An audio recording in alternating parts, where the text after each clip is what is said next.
మిత్రులందరికీ నమస్కారం. రేడియో రాంబాబు ఛానల్కి స్వాగతం. ఎలా ఉన్నారు?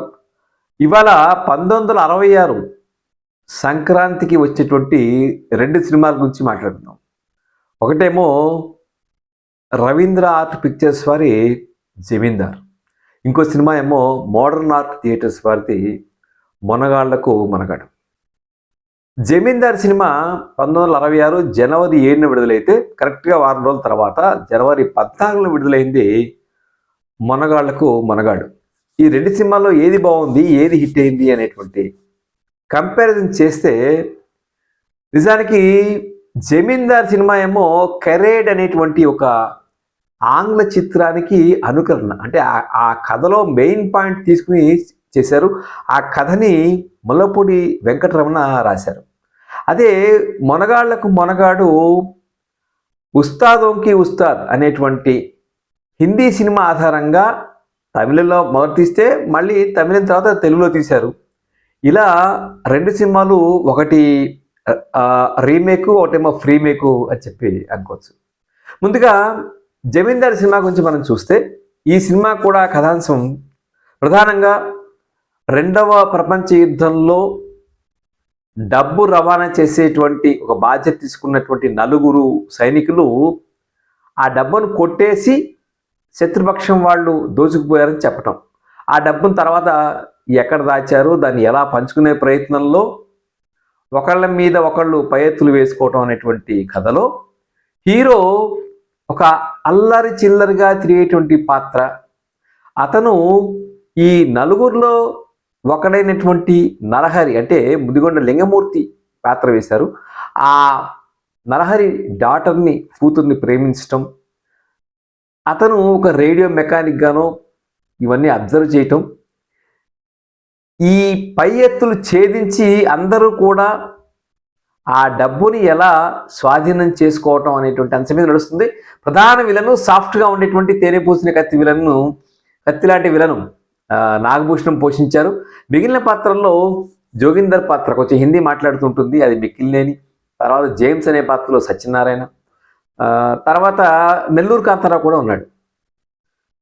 సో హీరోని అపార్థం చేసుకోవటం, చివరికి హీరోయిన్ తల్లి, హీరోయిన్ తండ్రిని విలన్ నాగభూషణం చంపేయటం, అయినా కూడా వాళ్ళు అతన్నే నమ్మటం, చివరికి తెలుసుకుని పశ్చాత్తాపడటం. అలాగే హీరో ఆ డబ్బులు 25 లక్షలు డైమండ్స్ రూపంలో ఉంటే వాటిని స్వాధీనం చేసుకుని ఇక మనం జీవితం హాయిగా గడిపేయచ్చు అంటే హీరోయిన్ లేదు ఇది ప్రభుత్వానికి అప్పగించాలి, ఇది వాళ్ళ సొమ్ము అని చెప్పడం.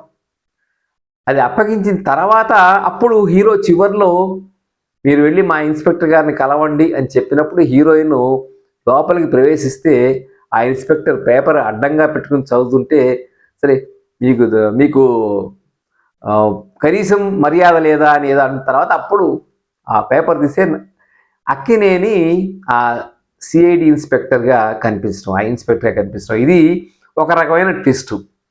సో ఇంచుమించుగా పోకిరి లాంటి సినిమా ట్విస్టు.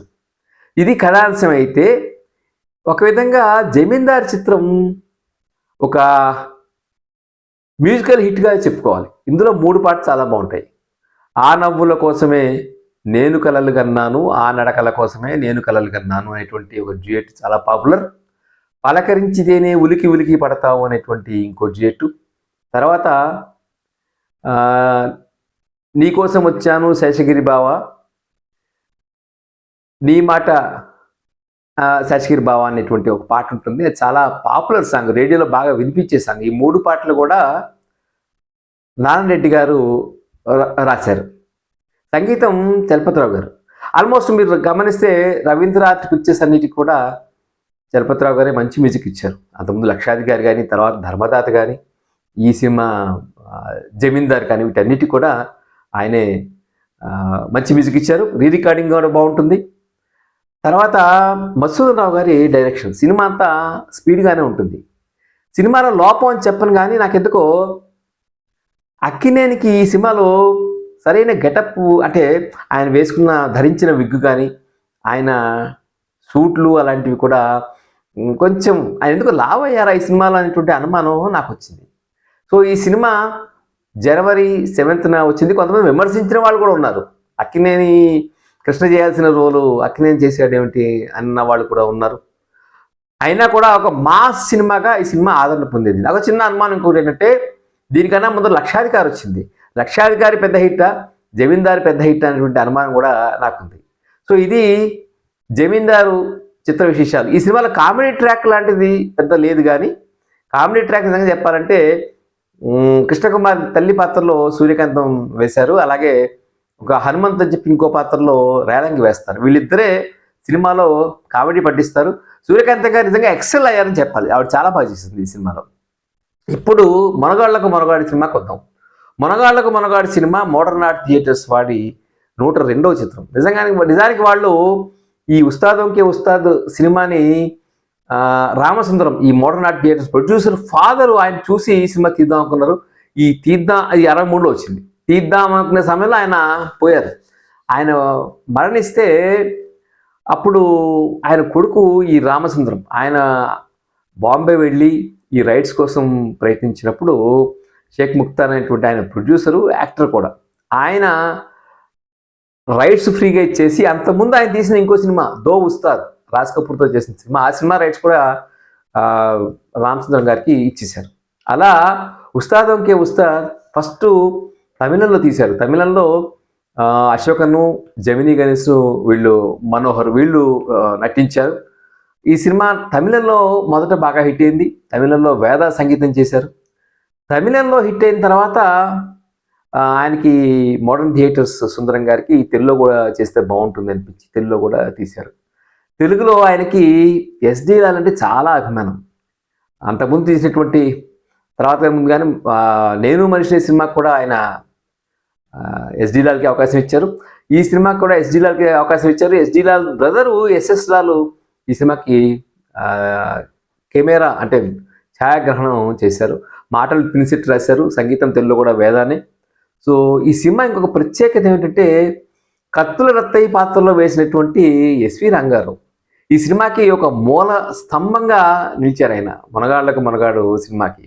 అందుకనే జమీందారు చిత్రం కన్నా కూడా మొనగాళ్లకు మొనగాడు సినిమాని ఎక్కువగా గుర్తుంచుకుంటారు ప్రేక్షకులు. దేనికంటే కత్తుల రత్తయ్య పాత్రలో ఎస్వి రంగారావు ఆయన పర్సనాలిటీ ఆడ్ పర్సనాలిటీ. అప్పటికే ఆయన ఏం సన్నగా ఏం లేదు అప్పటికి. కాకపోతే ఆయన వేసిన వేషాలు ఏవైతే ఉన్నాయో అవన్నీ కూడా ఏమిటి, తండ్రి వేషాలు, అన్న వేషాలు, తాతయ్య వేషాలు, ఈ వేషాలు కదా. ఈ వేషాల్లోంచి ఒక్కసారి ఆయన్ని ఒక మెక్సికన్ గెటప్లో జీన్స్ వేసి పైన ఒక జర్కిన్ వేసి ఆయన బాడీ లాంగ్వేజ్ మార్చి చేతిలో గన్ను పెట్టి కత్తుల రత్తయ్య పచ్చి నెత్తురు తాగుతాడు అని చెప్పి ఆయన చేత డైలాగ్ చెప్పించిన తర్వాత ప్రేక్షకుల్లో ఒక రకమైన క్రేజ్ వచ్చింది మొనగాళ్ళకు మొనగాడు. అది ఎంతకి వరకు వెళ్ళింది చూడండి. తర్వాత 71 ఆ ప్రాంతంలో కత్తుల రత్తయ్య అనేటువంటి ఒక కలర్ సినిమా వచ్చింది. ఆ కత్తుల రత్తయ్యలో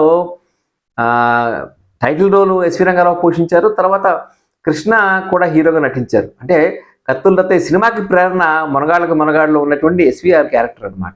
ఈ సినిమాలో ఇంకొక విచిత్రం ఏంటంటే, హర్నాథ్, చలం వీళ్ళిద్దరూ యంగ్ హీరోస్. చలం కొంత బుజ్జి అనేటువంటి పాత్రలో కావాల్సినటువంటి హాస్యాన్ని అందించారు. హర్నాథ్ ఓకే, ఆయన తను ఈ రమేష్ అనేటువంటి హీరో పాత్రలో నటించి ఫైట్స్, స్టెప్స్ వీటన్నిటిలో కూడా ఒక ఈజ్ కనబరిచారు. కాబట్టి కొంచెం అక్కినేని కాస్త అప్పటికే కాస్త పెద్ద వయసు అనుకుంటే యంగ్ హీరోస్గా మనకి ఈ సినిమాలో చలమును అలాగే హర్నాథ్ కనిపిస్తారు. విచిత్రం ఏంటంటే ఈ రెండు సినిమాల్లో కూడా Krishnakumari heroine. So main villain Prabhakar Reddy మరొక మొనగాడు, మరొక విలన్. ఆయన పైబాస్గా బాలయ్య నటించారు. సో విచిత్రం ఏంటంటే ఈ సినిమాలో ఆల్మోస్ట్ క్లైమాక్స్ వచ్చే వరకు కూడా కత్తుల రత్తయ్య ఒక రౌడీగా వేసినటువంటి కత్తుల రత్తయ్య కూడా నిజానికి ఒక ఇన్స్పెక్టరు. అతను కూడా ఈ దొంగల ముఠాని చేయడం కోసం ప్రభుత్వం నియమించింది అనేటువంటి ఒక రివిలేషన్ చివరిలో ఉంటుంది.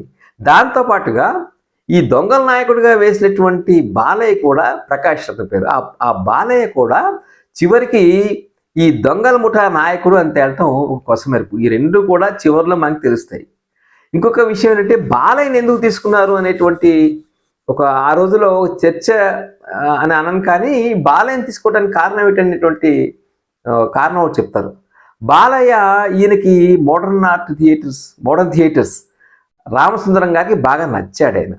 ఆయనకి ఈ పెద్ద విలన్ రోల్ అశోక్ కుమార్ చేసినటువంటి పాత్ర ఏదైతే ఉందో అది బాలయ్య చేస్తే బాగుంటుందని చెప్పారు. చాలామంది డిస్ట్రిబ్యూటర్స్ వాళ్ళు కాంతారావు, జగ్గయ్య, గుమ్మడి ఈ ముగ్గురులో ఎవరన్నా తీసుకోండి అని చెప్పి సజెస్ట్ చేస్తారు, కానీ ఆయన ముందుగా తీసుకోకుండా షూట్ చేసి ఆ రషెస్ డిస్ట్రిబ్యూటర్స్ చూపిస్తే డిస్ట్రిబ్యూటర్స్ కూడా అప్పుడు సాటిస్ఫై అయ్యి ఓకే మీరు బాలయ్య గారిని కంటిన్యూ చేయండి అని చెప్పి అన్నారు. సో ఈ శివ నిజంగానే ఆయన బాలయ్య మెయిన్ విలన్ కొన్ని డైలాగ్స్ ఉంటాయి, ప్లస్ ఆయన ఇచ్చిన బాడీ లాంగ్వేజ్ కానీ ఆయన ఒక కాన్ఫిడెన్స్తో రావటం ఇవన్నీ కూడా ఈ సినిమాలో మనకి కనిపిస్తాయి.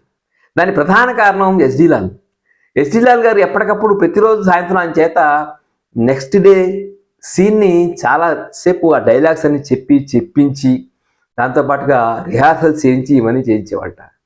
అలాగే ఈ సినిమాలో పెద్ద పాటలు అంత గొప్పగా మనకు అనిపించవు. ఓకే, మెయిన్ పాట ఒకటి ఏంటంటే ఈ ఖవాలీ పాట, నీ కోసం వచ్చాను నీ వేషం మెచ్చాను అనేటువంటి హిందీ పాటని యాస్టీజ్గా దించేశారు. పిబి శ్రీనివాస్ హర్నాథ్కి కరెక్ట్గా సరిపోతుంది, మాధవపెద్ది కరెక్ట్గా ఎస్వి రంగారావుకి సరిపోతుంది. అవతల పక్కన సావిత్రి గారు ఖవాలీ గాయనిగా నటిస్తుంది. దానికి కారణం కూడా చెప్తారు. సావిత్రి గారు వరుసగా మోడర్న్ థియేటర్స్ సినిమాల్లో జెమినీ గణేషన్తో కలిసి తమిళంలో నటించారు. తమిళ సినిమాలు వాళ్ళు తీసినప్పుడు వాటిలో నటించారు.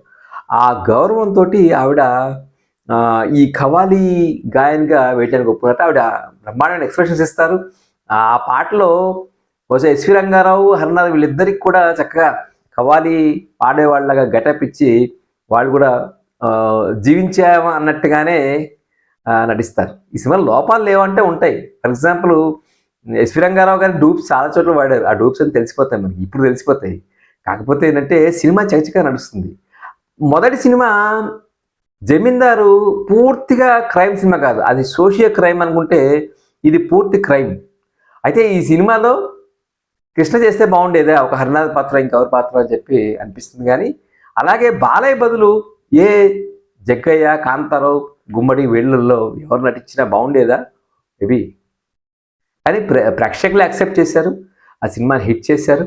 సో వేదానికి ఒక పాట ఏం చేశారంటే దాంట్లో సౌబార్ జనం లేంగే సౌబార్ ఫనాదేంగే అనేటువంటి ఒక పాట ఉంటుంది, హిందీ పాట. రఫీ అద్భుతంగా పాడిన పాట.